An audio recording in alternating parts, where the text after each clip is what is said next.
प्रिय भक्तों, सोमनाथ ज्योतिर्लिंग गुजरात के सौराष्ट्र क्षेत्र के वेरावल बंदरगाह पर स्थित है।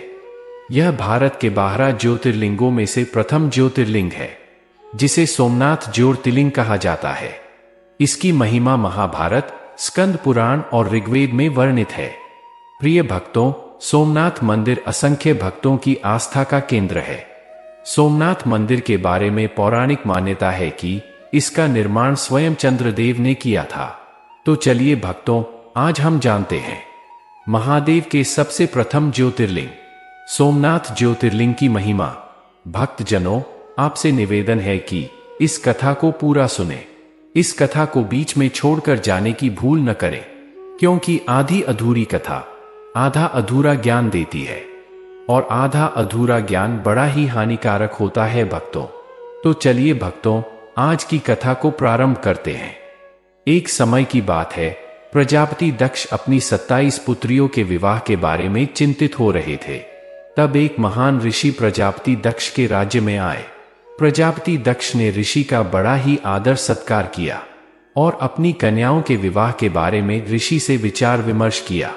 तब ऋषि ने कहा कि हे प्रजापति दक्ष, आपके लिए यही उचित होगा कि जिससे भी आपकी पुत्रियां विवाह करना चाहती है, उन महापुरुषों से ही उनका विवाह कर देना उचित होगा। तब प्रजापति दक्ष कहते हैं कि हे महात्मा, मेरी 27 पुत्रियां केवल चंद्रदेव से विवाह करना चाहती है। अब आप ही बताइए, मैं कैसे अपनी सारी पुत्रियों का विवाह केवल चंद्रदेव से कर दूं? तब ऋषि कहते हैं, हे प्रजापति दक्ष, कन्या जिस व्यक्ति से विवाह करने की इच्छा एक बार कर लेती है, फिर उसे परमात्मा भी नहीं टाल सकता है। यदि तुम उनकी इच्छा के विरुद्ध उनका विवाह किसी और पुरुष से कर देते हो तो वह कभी भी खुश नहीं रह पाएंगी। इसीलिए जैसा तुम्हारी पुत्रियां चाहती है, तुम वैसा ही करो। इस प्रकार प्रजापति दक्ष ने अपनी सभी 27 पुत्रियों का विवाह चंद्रमा के साथ कर दिया। चंद्रमा भी दक्ष कन्याओं को प्राप्त कर बहुत ही खुश थे, और दूसरी तरफ दक्ष कन्या चंद्रमा को अपने स्वामी के रूप में पाकर बहुत ही प्रसन्न हो रही थी। प्रजापति दक्ष की 27 पुत्रियों में से रोहिणी सबसे ज्यादा मनमोहक थी। उनकी सुंदरता के आगे तो स्वर्ग की अप्सराओं का भी कोई मूल्य नहीं था, और चंद्रदेव भी रोहिणी से बहुत अधिक प्रेम करते थे। और यही कारण था कि चंद्रमा को रोहिणी सबसे ज्यादा प्रिय थी। वह केवल रोहिणी के बारे में सोचते और अपनी बाकी पत्नियों के बारे में विचार तक नहीं करते थे। वह रोहिणी से जितना प्रेम करते थे, उतना प्रेम अन्य पत्नियों से नहीं करते थे। चंद्रमा का अपनी तरफ इस प्रकार का व्यवहार देखकर बाकी दक्ष कन्या बहुत दुखी थी। वे सभी अपने पिता दक्ष की शरण में गई और उन्हें अपने कष्ट के बारे में बताया कि चंद्रमा रोहिणी से बहुत अधिक प्रेम करते हैं और हमारी तरफ तो देखते भी नहीं है। अपनी पुत्रियों के दुख और चंद्रमा के दुर्व्यवहार को सुनकर दक्ष भी बड़े दुखी हुए।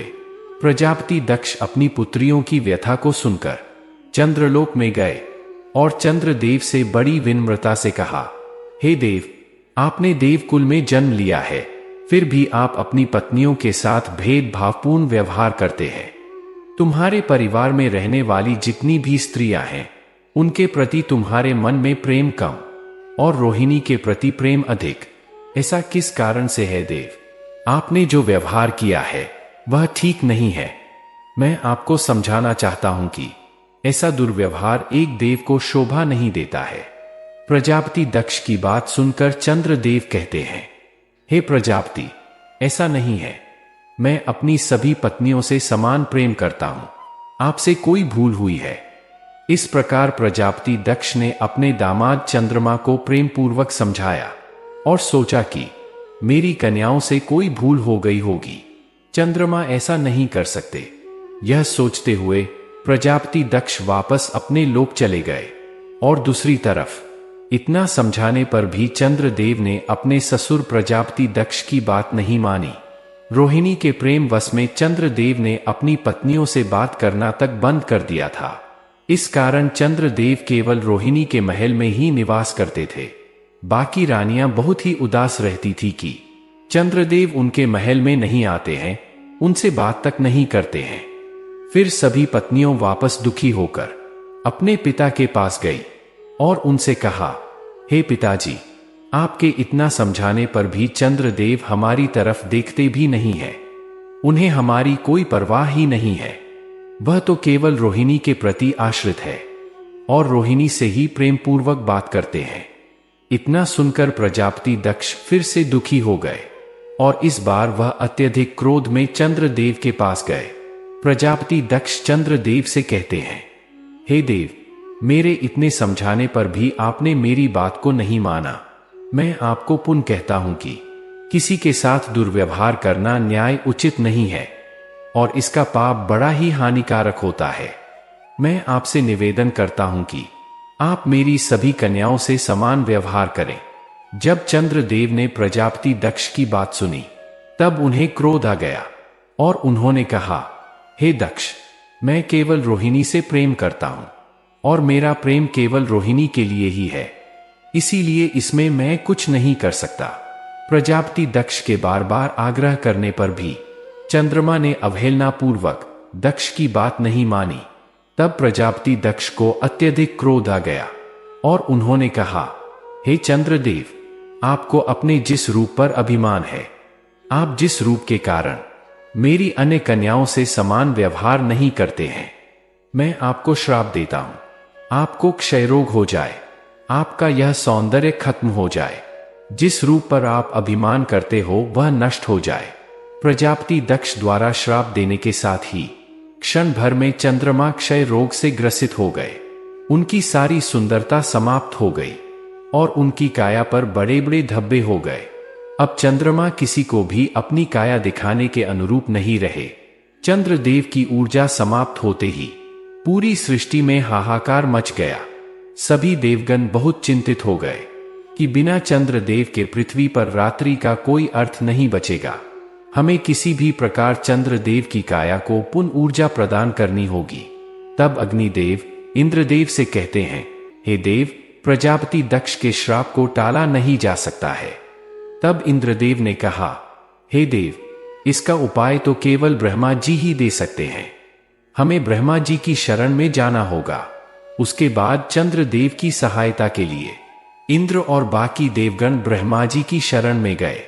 ब्रह्मा जी ने उनसे कहा कि जो घटना हो गई है उसे तो बदला नहीं जा सकता और ना ही दक्ष के निश्चय को पलटा जा सकता है। तब सभी देवताओं ने कहा, इसका क्या उपाय होगा ब्रह्मा देव? उसके बाद ब्रह्मा जी ने उन देवताओं को एक उत्तम उपाय बताया। ब्रह्मा जी ने कहा कि इसका तो केवल एक ही उपाय है, जिसे कोई नहीं बदल सकता, उसे केवल महादेव बदल सकते हैं। चंद्रदेव को एक ऐसे स्थान पर जाना होगा जहां महादेव की ऊर्जा निवास करती है। फिर देवताओं ने ब्रह्मा जी से कहा, ऐसा स्थान कहाँ है ब्रह्मा देव? तब ब्रह्मा जी ने बताया कि पृथ्वी पर वेरावल नामक स्थान पर, जहां जल की शीतलता हो, वही महादेव की ऊर्जा स्थित है। यदि चंद्रदेव वहां पर विधिपूर्वक मृत्युंजय मंत्र का अनुष्ठान करते हुए श्रद्धापूर्वक भगवान शिव की आराधना करें, तो मृत्युंजय मंत्र के प्रभाव से महादेव प्रसन्न होंगे और चंद्रदेव की इच्छा को जरूर पूरा करेंगे। सभी देवता ब्रह्मा जी को प्रणाम कर चंद्रलोक में गए, जहां चंद्रमा बड़े ही उदास बैठे हुए थे। उन्हें अपनी गलती का पछतावा हो रहा था। तभी इंद्रदेव चंद्रदेव से कहते हैं, हे चंद्रदेव, हमने आपकी समस्या का समाधान खोज लिया है। फिर इंद्रदेव सारी बात चंद्रदेव को बताते हैं। यह सुनकर चंद्रदेव बहुत प्रसन्न हुए और सभी देवगण वायु मार्ग से उस स्थान पर पहुंचे जहां पर महादेव की ऊर्जा स्थित है। प्रिय भक्तों, चंद्रदेव ने अपने सामने एक शिवलिंग की स्थापना की, जिसे हम सोमनाथ शिवलिंग के नाम से जानते हैं। तो बोलिए भक्तों, सोमनाथ महादेव की जय हो। अब चंद्रदेव ने पूरी श्रद्धा के साथ 10 करोड़ बार महामृत्युंजय मंत्र का उच्चारण किया। चंद्रदेव पूरी कठिन तपस्या कर अपनी गलती की क्षमा मांगने लगे। चंद्रदेव की आराधना और तपस्या से भगवान महादेव प्रसन्न हो गए। भगवान शिव वहां प्रकट हुए और भगवान शिव ने चंद्रमा से कहा, हे चंद्रदेव, मैं तुम्हारी भक्ति से प्रसन्न हूं। मांगो तुम्हें क्या चाहिए, मैं तुम्हें तुम्हारी इच्छा के अनुसार वरदान प्रदान करूंगा। प्रिय भक्तों, आज मैं आपको एक रहस्य बताने जा रहा हूं, क्योंकि भक्तों, आप हमारे चैनल के साथ बड़ी ही श्रद्धा के साथ जुड़े हुए हैं। इसीलिए आपको भी एक बात का पता होना चाहिए। यदि भक्तों, आप महादेव को प्रसन्न करना चाहते हैं या आपका लक्ष्य ही महादेव को प्राप्त करना है, तो उन्हें प्राप्त करने का सिर्फ एक ही मार्ग है। आप जितना हो सके उतना महामृत्युंजय मंत्र का उच्चारण करें, क्योंकि मैंने जितने ग्रंथ और कथाओं का पाठ किया है उनमें केवल महादेव को प्राप्त करने का एक ही मार्ग है, और वह है महामृत्युंजय मंत्र। जैसे चंद्रदेव ने 10 करोड़ बार महामृत्युंजय मंत्र का उच्चारण कर महादेव को प्रसन्न किया है, उसी प्रकार ऋषि गौतम ने भी महामृत्युंजय मंत्र का उच्चारण कर महादेव को प्रसन्न किया था और त्र्यंबकेश्वर ज्योतिर्लिंग की स्थापना की थी। प्रिय भक्तों, हमारे चैनल पर त्र्यंबकेश्वर ज्योतिर्लिंग की भी कथा उपलब्ध है, आप उसे भी अवश्य देखिए। प्रिय भक्तों, आप हमारे चैनल से जुड़े रहेंगे तो हम आपको ऐसे ही रहस्य की बातें बताते रहेंगे। इसीलिए आज ही हमारे चैनल को सब्सक्राइब कीजिए। तो चलिए भक्तों, अब आगे चलते हैं अपनी कथा की ओर। महादेव को अपने सामने देखकर चंद्रदेव भावुक हो उठे और उनकी आंखों से आंसू निकलने लगे। चंद्रमा ने प्रार्थना करते हुए कहा, हे महादेव, मुझसे एक बहुत बड़ा अपराध हो गया है। मैंने कभी भी अपनी सभी पत्नियों के साथ समान पूर्वक व्यवहार नहीं किया था। इसी कारण प्रजापति दक्ष ने मुझे श्राप दिया है कि मैं क्षय रोग से ग्रस्त हो जाऊं। हे महादेव, आप कृपा कर मेरे इस अपराध को क्षमा कर देवें और मेरे क्षय रोग को दूर करें। भगवान शिव ने चंद्रदेव से कहा, हे चंद्रदेव, इस श्राप को समाप्त नहीं किया जा सकता। यह सुनकर चंद्रदेव निराश हो गए। तब महादेव ने कहा, किंतु आपने बड़ी निष्ठा से मेरी तपस्या की है। इसी के फल स्वरूप मैं आपको आशीर्वाद देता हूं कि तुम्हारी कला कृष्ण पक्ष में क्षीण होगी और शुक्ल पक्ष में निरंतर बढ़ती रहेगी। भगवान शिव के इतना कहते ही चंद्रदेव की रोशनी वापस लौटी और उनका शरीर वापस सुकोमल हो गया। प्रिय भक्तों, भगवान शिव का आशीर्वाद पाकर चंद्रदेव ने अपना सौंदर्य वापस प्राप्त कर लिया और चंद्रदेव ने महादेव से क्षमा मांगते हुए कहा, हे प्रभु, आज से मैं सभी के साथ समान पूर्वक व्यवहार करूंगा। तब सभी देवगण भगवान शिव की स्तुति करने लगे। ऐसी स्थिति में भगवान शिव चंद्रमा की भक्ति से अत्यधिक प्रसन्न हो गए। तब चंद्रदेव ने कहा, हे प्रभु, मैं चाहता हूं कि जैसे आपने मेरे क्षय रोग को दूर किया है, उसी प्रकार आप इस स्थान पर निवास करें और आने वाले सभी भक्तों के दुखों को दूर करें। तब भगवान शिव ने प्रसन्न होकर अपनी प्राण ज्योति उस शिवलिंग में प्रदान की जिसे चंद्रदेव ने बनाया था। प्रिय भक्तों, इस शिवलिंग को ही आज सर्वप्रथम ज्योतिर्लिंग के रूप में पूजा जाता है, जिसे हम सोमनाथ ज्योतिर्लिंग के नाम से जानते हैं। तो बोलिए भक्तों, सोमनाथ ज्योतिर्लिंग की जय हो, भगवान शिव की जय हो, चंद्रदेव की जय हो और सभी देवी देवताओं की जय हो। प्रिय भक्तों, यदि आपको आज की कथा पसंद आई है तो हमारे चैनल को सब्सक्राइब कीजिए और कमेंट में हर हर महादेव लिख दीजिए और इस वीडियो को लाइक भी कीजिए, जिससे हमें ऐसे ही प्रेरणादायक कथाएं सुनाने में आनंद आता रहे। धन्यवाद दोस्तों।